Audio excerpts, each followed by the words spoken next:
Welcome back students chapter second में कल हमने यहाँ तक स्टडी कर ली थी। अब हम आगे से कंटिन्यू करेंगे। You are special. Mister Hawkins was a very well known social worker. Mister Hawkins एक बहुत ही जाने माने सोशल वर्कर थे। He was a good speaker to.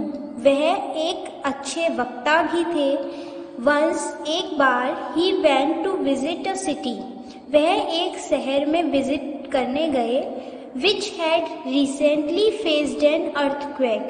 जो कि फिलहाल में ही जल्द ही एक भूकंप से गुजर चुका था। There he saw. वहाँ उन्होंने देखा that all the persons who had survived in the earthquake. कि सभी लोग जो कि अर्थक्वेक में बच गए थे वर सैड। बहुत दुखी थे।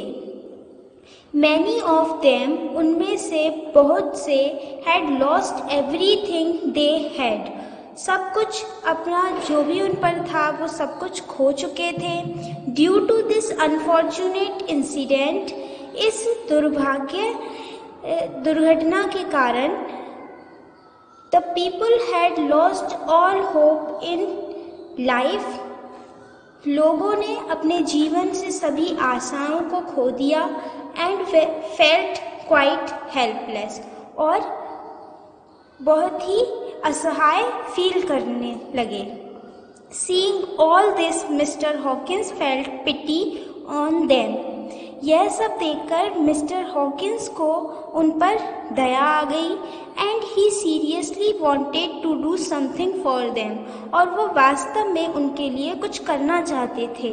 After thinking a lot. बहुत सोचने के बाद he decided to arrange a meeting to motivate them.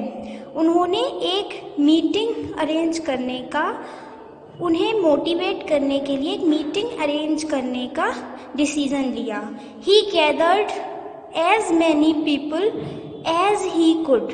उन्होंने जितने ज़्यादा लोगों को इकट्ठा कर सकते थे उन्होंने किया। He started off his meeting by holding up a 50 rupee note. और उन्होंने एक 50 रुपये का नोट हाथ में लेकर अपनी मीटिंग स्टार्ट की। He asked the crowd. उन्होंने भीड़ से पूछा who would like this 50 rupee note. यह 50 रुपये का नोट कौन चाहता है। Hands started going up. हाथ ऊपर खड़े होने लगे। He said. वह बोले I am going to give this 50 rupee to one of you. मैं ये 50 रुपये तुम में से किसी एक को दूंगा बट फर्स्ट लेकिन पहले लेट मी डू दिस। मुझे यह करने दो। He proceeded to crumple the rupee note up. वह उस रुपये को सिकोड़ने लगे। He then asked. फिर उन्होंने पूछा हु स्टिल वॉन्ट्स इट। यह कौन चाहता है। Still the hands were up in the air. और तब भी हाथ ऊपर खड़े होने लगे। वेल अच्छा। He replied. उन्होंने जवाब दिया what if I do this. मैं यह क्या कर रहा हूँ। And he dropped it on the ground and started to grind it into the floor with his hand. और उन्होंने उसे जमीन पर गिरा दिया और उसे जमीन पर रगड़ने लगे अपने हाथ से। He picked it up. उन्होंने उसे उठाया। Now all crumpled and dirty. अब वह पूरा गंदा और सिकुड़ा हो गया था। Now who still wants it. अब इसे कौन चाहता है। Still some hands went into the air. अब भी कुछ हाथ ऊपर उठने लगे। My friends. मेरे मित्रों। You have all learned a very valuable lesson.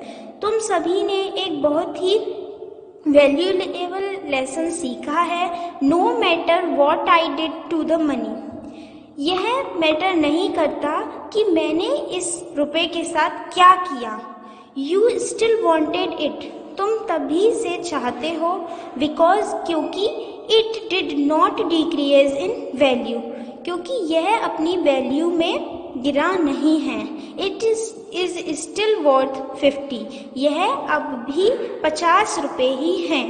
Many times in our lives, कई बार हमारी जिंदगी में we are dropped, crumpled and ground into by the circumstances that come over our way. हम कई बार अपनी लाइफ में कई कठिनाइयों से गुजरते हैं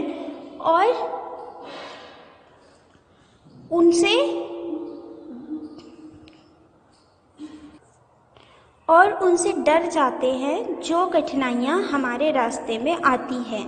वी फील एज थो वी आर वर्थलेस, और हम यह महसूस करने लगते हैं कि हम वर्थलेस हैं। बट नो मैटर, लेकिन यह मायने नहीं रखता व्हाट हैज़ हैपन, कि क्या हुआ है, एंड व्हाट विल हैपन, और क्या होगा। You will never loss your value, आप अपनी वैल्यू कभी भी नहीं खोते हैं। यू आर स्पेशल, आप स्पेशल हो। डोंट एवर फॉरगेट इट, यह कभी भी मत भूलो। हियरिंग दिस, यह सुनने के बाद अ वेव ऑफ पॉजिटिविटी